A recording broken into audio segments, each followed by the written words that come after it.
ವೀಕ್ಷಕರೇ, ಇವತ್ತಿನ ಕಾರ್ಯಕ್ರಮದಲ್ಲಿ ಇಡೀ ವಾರದ ವಿಶೇಷತೆಯ ಜೊತೆಗೆ ಇಡೀ ವಾರ 12 ರಾಶಿಗಳ ಫಲಾಫಲ ಯಾವ ರೀತಿಯಾಗಿದೆ ಅನ್ನೋದರ ಬಗ್ಗೆ ಮಾಹಿತಿಯನ್ನು ತಿಳಿಸಿಕೊಡಲಾಗುತ್ತೆ.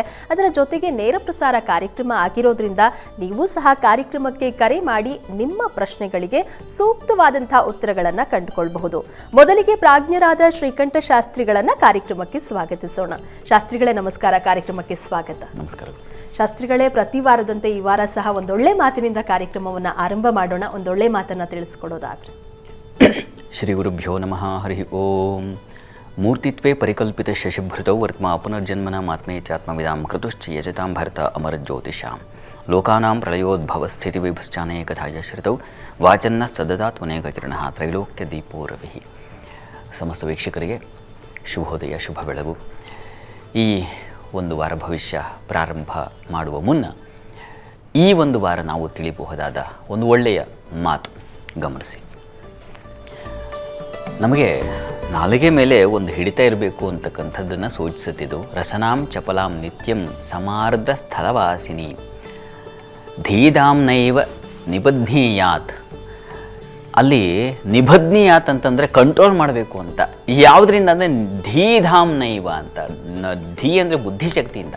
ಪ್ರಸ್ಖಲಿತೀಂ ಪದೇ ಪದೇ, ಯಾವಾಗಲೂ ಸದಾ ಜಾರ್ತಾ ಇರ್ತಲ್ಲ ನಾಲಿಗೆ. ಯಾಕೆ ಅಂದರೆ ಅದು ಒದ್ದೆಯಾದ ಸ್ಥಳದಲ್ಲಿ ಇದೆ ಅನ್ನೋ ಕಾರಣಕ್ಕೆ. ನಾಲಿಗೆ ಇರ್ತಕ್ಕಂಥದ್ದು ಒಂದು ಒದ್ದೆಯ ಸ್ಥಳದಲ್ಲಿ, ಹೀಗಾಗಿ ಅದು ಸದಾ ಜಾರ್ತಾ ಇರುತ್ತೆ. ಜಾರೋ ಮೂಲಕ ಏನೋ ಒಂದು ಮಾತುಗಳು ಬಂದುಬಿಡುತ್ತೆ ಹೊರಗಡೆ. ಅದು ಇನ್ನೊಬ್ಬರಿಗೆ ಹರ್ಟ್ ಮಾಡುತ್ತೆ, ಇನ್ನೊಬ್ಬರಿಗೆ ಚುಚ್ಚತ್ತೆ, ಸಹಿಸ್ಕೊಳ್ಳೋಕ್ಕಾಗಲ್ಲ. ಆ ಥರದೊಂದು ನೋವನ್ನು ಕೊಡುತ್ತೆ ಒಂದು ಮಾತು, ಒಂದು ಕೆಟ್ಟ ಮಾತು ಅಥವಾ ಒಂದು ತೀವ್ರವಾದ ತೀಕ್ಷ್ಣವಾದ ಮಾತು. ಅದು ಜಾರ್ತಾ ಇರುತ್ತೆ. ಹಾಗಾಗಿ ಅದನ್ನು ಬುದ್ಧಿ ವಿವೇಕ ಅಂತಕ್ಕಂಥ ಒಂದು ಹಗ್ಗದಿಂದ ಸದಾಕಾಲ ಈ ಕ್ಷಣ ಮತ್ತಿನ್ನೇನು ಮಾತಾಡ್ತೀನೋ, ಆಮೇಲೆ ಇನ್ನೇನು ಮಾತಾಡ್ತೀನೋ, ಆ ಕಾರಣದಿಂದ ಪ್ರತಿ ಕ್ಷಣ ಅದನ್ನು ವಿವೇಕ ಅನ್ನೋ ಹಗ್ಗದಿಂದ ಕಟ್ಟಿಡಬೇಕಂತೆ.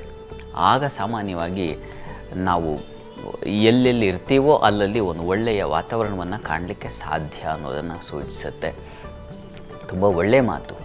ಲಕ್ಷ್ಮೀರ್ ವಸತಿ ಜಿಹ್ವಾಗ್ರೆ ಜಿಹ್ವಾಗ್ರೆ ಮಿತ್ರ ಬಾಂಧವ ಜಿಹ್ವಾಗ್ರೆ ಬಂಧನಂ ಪ್ರಾಪ್ತಂ ಜಿಹ್ವಾಗ್ರೆ ಮರಣಂ ಧ್ರುವಂ ಅಂತ ಇನ್ನೊಂದು ಒಂದು ಉಕ್ತಿ ಇದೆ. ಲಕ್ಷ್ಮಿ ಎಲ್ಲಿ ನೆಲೆಸಿದ್ದಾಳೆ ಅಂದರೆ ನಾಲಿಗೆಯಲ್ಲೇ ನೆಲೆಸಿದ್ದಾಳೆ. ಲಕ್ಷ್ಮೀರ್ ವಸತಿ ಜಿಹ್ವಾಗ್ರೆ, ನಾಲಿಗೆ ತುದಿಯಲ್ಲಿರ್ತಾಳಂತೆ. ಜಿಹ್ವಾಗ್ರೆ ಮಿತ್ರ ಬಾಂಧವ, ಅಲ್ಲೇ ನಾಲಿಗೆ ತುದಿಯಲ್ಲೇ ಎಲ್ಲ ಮಿತ್ರ ಬಾಂಧವರೆಲ್ಲ ಇರ್ತಾರೆ. ಬಂಧನಂ ಮರಣಂ ಧ್ರುವಂ ಅಂತಲೂ ಹೇಳುತ್ತೆ. ಹೀಗಾಗಿ ಮಾತು ಅನ್ನೋದು ನಾಲಿಗೆ ಮೇಲೆ ನಿಂತಿರದೆ. ಹೀಗಾಗಿ ನಾವು ಮಾತಾಡುವಾಗ ಬಹಳ ಎಚ್ಚರಿಕೆಯಿಂದ ಮಾತನಾಡಬೇಕು, ಅದನ್ನು ಸೂಚಿಸ್ತಾ ಇದೆ. ಮಾತೆ ಮುತ್ತು, ಮಾತೆ ಮೃತ್ಯು ಅಂತಲೂ ಮಾತಿದೆಯಲ್ಲ. ನಮ್ಮ ಅಲ್ಲಮಪ್ರಭುಗಳು ಹೇಳ್ತಾರೆ, ಮಾತೆಂಬುದು ಜ್ಯೋತಿರ್ಲಿಂಗ ಅಂತ. ಹೀಗಾಗಿ ಮಾತು ಹಾಗಿರಬೇಕು. ಬಸವಣ್ಣವರು ಹೇಳ್ತಾರಲ್ಲ, ಲಿಂಗಮೇ ಚಹುದಹುದು ಎನ್ನಬೇಕು ಅಂತ. ಆ ರೀತಿಯಲ್ಲಿ ಮಾತಿದ್ದರೆ ಬಹಳ ಒಳ್ಳೆಯದು. ಅದು ಕಳೆಗಟ್ಟಿಸುತ್ತೆ ಮತ್ತು ನಮ್ಮನ್ನು ಅದು ದೊಡ್ಡವರನ್ನಾಗಿ ಮಾಡಿಸುತ್ತೆ. ಹೀಗಾಗಿ ನಾವಾಡುವ ಮಾತು ಸಂದರ್ಭ ಸಮಯೋಚಿತವಾಗಿ, ಯಾವ ಸ್ಥಳದಲ್ಲಿದ್ದೀವಿ, ಏನು ಮಾತಾಡ್ತಾ ಇದ್ದೀವಿ, ಯಾವುದೋ ಸಂದರ್ಭದಲ್ಲಿ ಒಂದು ಸಭೆಯಲ್ಲೋ ಮತ್ತೊಂದು ಇರುವಾಗ ಅನಗತ್ಯ ಮಾತುಗಳನ್ನು ಆಡ್ತಕ್ಕಂಥದ್ದಲ್ಲ. ಆ ಮಟ್ಟಿಗಿನ ಸಭಾ ಸಂಯಮ ಅಂತಾರಲ್ಲ, ಅದು ಪ್ರತಿಯೊಬ್ಬರು ತಂದುಕೊಳ್ಬೇಕಾಗತ್ತೆ. ಕೆಲವರಿಗೆ ಗೊತ್ತಾಗಲ್ಲ ಪಾಪ, ಯಾವ ಸ್ಥಳದಲ್ಲಿರ್ತೀವಿ, ಏನು ಮಾತಾಡ್ತಾ ಇದ್ದೀವಿ, ಅರಿವಿಗೆ ಬರದ ಹಾಗೆ ಮಾತಾಡ್ತಾ ಇರ್ತಾರೆ. ಅಂಥವ್ರನ್ನ ಭಗವಂತನೇ ಕಾಪಾಡಬೇಕು. ಅವರಿಗೆ ಬುದ್ಧಿ ಕೊಡು. ಯಾರು ಹೇಳಿದ್ರು ಮಾತು ಕೇಳಲ್ಲ ಕೆಲವರು. ಅವರ ಅವಿವೇಕ ಜಾಗೃತವಾಗಿ ಹಾಗೆ ವರ್ತನೆ ಮಾಡ್ತಾ ಇರ್ತಾರೆ. ಇದಕ್ಕೆ ಏನು ಮಾಡೋದಪ್ಪ ಅಂದರೆ, ಅಕ್ಕಪಕ್ಕದವರು ಹತ್ತಿರದವರು ತಿಳಿ ಹೇಳಬೇಕು. ಸ್ವಲ್ಪ ಮಾತು ಆಡಬೇಡಿ, ಸ್ವಲ್ಪ ಸೈಲೆಂಟಾಗಿರಿ, ಸ್ವಲ್ಪ ಮೌನವಾಗಿರಿ ಅಂತ ಹೇಳಬೇಕಾಗತ್ತೆ. ಅಂತೂ ನಾಲಿಗೆ ಜಾರುವ ಸ್ಥಳ ಆದ್ದರಿಂದಾಗಿ ವಿವೇಕದಿಂದ ಅದನ್ನು ಕಟ್ಟಾಕೋ ಪ್ರಯತ್ನ ಮಾಡಬೇಕು. ಇನ್ನೊಬ್ಬರು ಮಾಡಿಸ್ಬೇಕು, ಪ್ರಯತ್ನ ಮಾಡ್ತಲೇ ಇರಬೇಕಿದು.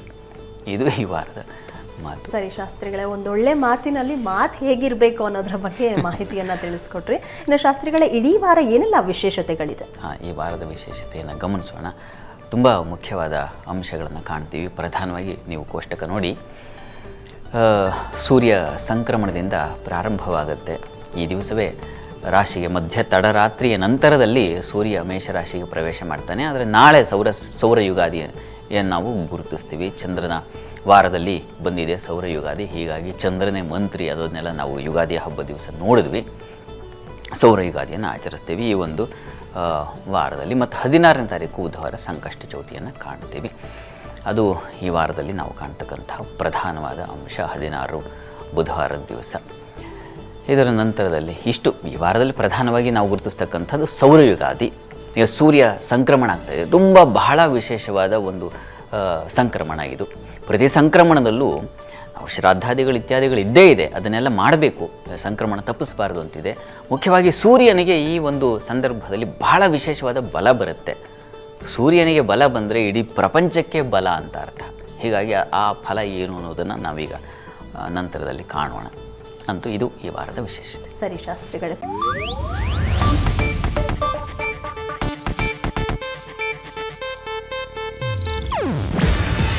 ಇದು ಏಷ್ಯಾನೆಟ್ ನ್ಯೂಸ್ ನೆಟ್ವರ್ಕ್ ಪ್ರಸ್ತುತಿ. ನೀವು ನೋಡ್ತಿದ್ದೀರಾ ಏಷ್ಯಾನೆಟ್ ಸುವರ್ಣ ನ್ಯೂಸ್.